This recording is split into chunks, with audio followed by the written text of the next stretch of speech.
Good morning, welcome to Akhila vlogs. എല്ലാവരും സുഖമായിരിക്കുന്നു എന്ന് വിശ്വസിക്കുന്നു കേട്ടോ. ഇന്നത്തെ വീഡിയോ അടുക്കള നുറുങ്ങുകൾ, അതായത് കിച്ചൺ ടിപ്സ്. ഞാൻ ഡെയിലി കിച്ചണിൽ യൂസ് ചെയ്യുന്ന ടിപ്സ് ആട്ടോ. അപ്പോൾ ഞാൻ കരുതി ഒരു വീഡിയോ ചെയ്യാം, അപ്പോൾ നിങ്ങളിലേക്കും അത് എത്തുമല്ലോ. കണ്ടു നോക്കാം.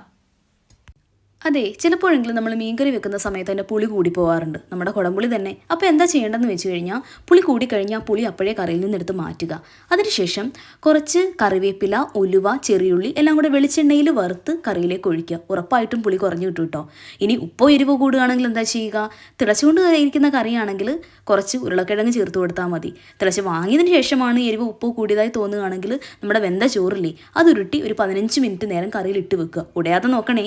അടുത്തൊരു ടിപ്പ്, കറിക്ക് രുചി കൂടാൻ വേണ്ടിയിട്ട്, മീൻകറിക്ക് രുചി കൂടാൻ വേണ്ടിയിട്ട് തിളച്ച് ഗ്യാസ് സ്റ്റവ് ഓഫ് ചെയ്യുന്നതിന് മുമ്പ് ഒരു ഇത്തിരി ഇഞ്ചി കഷ്ണം അരിഞ്ഞ് ചേർക്കുക. മുട്ട വേവിക്കുമ്പോൾ മുട്ട പൊട്ടാതിരിക്കുക എന്താ ചെയ്യേണ്ടതെന്ന് വെച്ചാൽ, നമ്മൾ ഒഴിക്കുന്ന ആ വെള്ളത്തിലേക്ക് കുറച്ച് എണ്ണ കൂടി ചേർത്ത് കൊടുത്താൽ മതി. അപ്പോൾ നമുക്ക് മുട്ട പൊട്ടാതെ വേവിച്ചെടുക്കാൻ പറ്റും. നിങ്ങൾ ഈ ടിപ്പൊക്കെ ഒന്ന് ട്രൈ ചെയ്ത് നോക്കൂ, നല്ലതാട്ടോ. എനിക്കറിയാം എല്ലാവർക്കും അച്ചാറുകൾ ഇഷ്ടമാണ്. അപ്പോൾ അത് കേടുകൂടാതിരിക്കാൻ നമുക്ക് എന്തൊക്കെ ചെയ്യാം? ഒന്നാമത്തെ കാര്യം, ഭരണികളിൽ സൂക്ഷിച്ചു കഴിഞ്ഞാൽ നമുക്ക് കുറേ നാൾ കേടാവാതെ സൂക്ഷിക്കാം. പിന്നെ കടുകെണ്ണയിൽ അച്ചാറിട്ട് കഴിഞ്ഞാൽ അത് കുറേ നാളിരിക്കും. വേറൊരു ടിപ്പ് എന്താണെന്ന് വെച്ച് കഴിഞ്ഞാൽ, നമ്മൾ അച്ചാറിട്ട് ഭരണി അടയ്ക്കുന്നതിന് മുമ്പ് കുറച്ച് നല്ലെണ്ണ പുറത്ത് ഒഴിച്ച് വെച്ചിട്ട് അടച്ച് സൂക്ഷിക്കാൻ ശ്രമിക്കുക. അതും നല്ലൊരു ടിപ്പാണ് കേട്ടോ. പിന്നെ ഉണക്കമീൻ എനിക്ക് ഭയങ്കര ഇഷ്ടമാണ് കേട്ടോ. അത് വറുക്കുമ്പോൾ പക്ഷേ ഒരു മണം വരാറുണ്ട്, അത് ചിലർക്കൊന്നും ഇഷ്ടമല്ല. അപ്പോൾ നിങ്ങൾക്ക് എന്താ ചെയ്യേണ്ടതെന്ന് വെച്ച് കഴിഞ്ഞാൽ, നമ്മൾ ആ വറുക്കുന്ന എണ്ണയില്ലേ, അതിലേക്ക് ഒരു 4-5 ഉള്ളി ഉണ്ടല്ലോ, നമ്മുടെ വെളുത്തുള്ളി, അതുകൂടി ചതച്ച് ചേർത്ത് കഴിഞ്ഞാൽ ഒരു സ്മെല്ല് മാറി കിട്ടും. ആ വറുക്കുന്നതിൻ്റെ ഒരു സ്മെല്ലുണ്ടല്ലോ, അതധികം സ്പ്രെഡ് ആവാണ്ട് നിൽക്കും. നല്ലൊരു ടിപ്പാണ് കേട്ടോ, ട്രൈ ചെയ്യണം തീർച്ചയായിട്ടും. അടുത്തൊരു ചിക്കൻ ഫ്രൈ ടിപ്പാണ് കേട്ടോ. നമ്മൾ ചിക്കൻ ഫ്രൈ ചെയ്യുന്ന സമയത്ത് ചിലപ്പോഴെങ്കിലും അത് പൊട്ടിത്തെറിക്കാറുണ്ടല്ലേ എണ്ണയിൽ. അപ്പോൾ എന്താ ചെയ്യേണ്ടതെന്ന് വെച്ച് കഴിഞ്ഞാൽ, ആ എണ്ണയിൽ കുറച്ച് ഉപ്പ് ചേർത്ത് കൊടുത്താൽ മതി കേട്ടോ.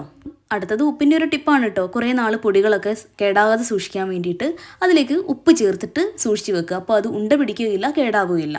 പിന്നെ സാമ്പാറുകൾക്ക് രുചി കൂടാൻ വേണ്ടിയിട്ട് എന്താ ചെയ്യേണ്ടതെന്ന് അറിയോ? നമ്മൾ ഈ കായ പൊടിക്ക് പകരം നമ്മുടെ കായത്തിൻ്റെ കഷ്ണമായിട്ട് കിട്ടുമല്ലോ, അത് പൊടിച്ച് ചേർക്കാൻ നോക്കുക. തീർച്ചയായിട്ടും നിങ്ങൾക്ക് അറിയാൻ പറ്റും സാമ്പാറിൻ്റെ ടേസ്റ്റ് പൊടി യൂസ് ചെയ്യുന്നതിനേക്കാളും വ്യത്യാസമാണെന്ന്. അടുത്ത പച്ചക്കറികളിലെ കയ്പനായ പാവയ്ക്ക, അതിൻ്റെ കയ്പ് മാറാൻ വേണ്ടിയിട്ട് എന്താ ചെയ്യേണ്ടതെന്ന് അറിയോ? പാവയ്ക്ക കുക്ക് ചെയ്യുന്നതിന് മുമ്പ് കുറച്ച് നേരം നമ്മുടെ വാളംപുളി ഇല്ലേ, വാളംപുളി വെള്ളത്തിൽ ഇട്ട് വെക്കുക. അതായത് ഒരു 10 മിനിറ്റ് നേരം വെച്ചാൽ മതിയായിരിക്കും. അപ്പോൾ അത്യാവശ്യം അതിൻ്റെ കയ്പൊക്കെ ഒന്ന് കുറഞ്ഞു കിട്ടും കേട്ടോ. അടുത്ത് നമ്മൾ മീൻ പൊരിക്കുന്ന സമയത്തുണ്ടല്ലോ, നമ്മുടെ ഈ മസാല അതിനകത്ത് നന്നായി പിടിക്കാനും പൊട്ടിത്തെറിക്കാതിരിക്കാനും വേണ്ടിയിട്ടൊക്കെ കുറച്ച് നാരങ്ങ നീര് ചേർക്കുന്നത് നല്ലതായിരിക്കും. രുചി കൂട്ടാനും നല്ലതാണ്. പിന്നെന്താ പറയുക, ആ മസാല നന്നായിട്ട് അതിനകത്ത് ചേർത്ത് പിടിക്കാനും നല്ലതാണ് കേട്ടോ. അടുത്ത് നമ്മൾ കിച്ചണിലൊക്കെ യൂസ് ചെയ്യുന്ന, നമ്മൾ പാത്രങ്ങളൊക്കെ കഴുകാൻ വേണ്ടിയിട്ട് ഉപയോഗിക്കുന്ന സ്ക്രബും സ്പഞ്ചും ഒക്കെ ഇല്ലേ, അത് ഡെയിലി അല്ലെങ്കിൽ 2 ദിവസം കൂടുമ്പോഴെങ്കിലും ചൂടുവെള്ളത്തിൽ കഴുകിയിട്ട് യൂസ് ചെയ്യണം കേട്ടോ. അത് ക്ലീനായിട്ടിരിക്കാനും അതിൻ്റെ സ്മെല്ല് പോകാൻ വേണ്ടിയിട്ടുമാണ് കേട്ടോ.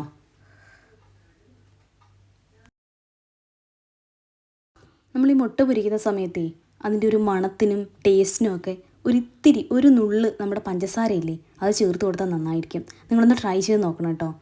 അപ്പോൾ thank you so much for watching my video. ഇതുവരെ ആരും എൻ്റെ ചാനൽ സബ്സ്ക്രൈബ് ചെയ്തിട്ടില്ലെങ്കിൽ തീർച്ചയായിട്ടും സബ്സ്ക്രൈബ് ചെയ്യണം, ലൈക്ക് ചെയ്യണം, ഷെയർ ചെയ്യണം, കമൻറ്റ് ചെയ്യണം. Okay, by.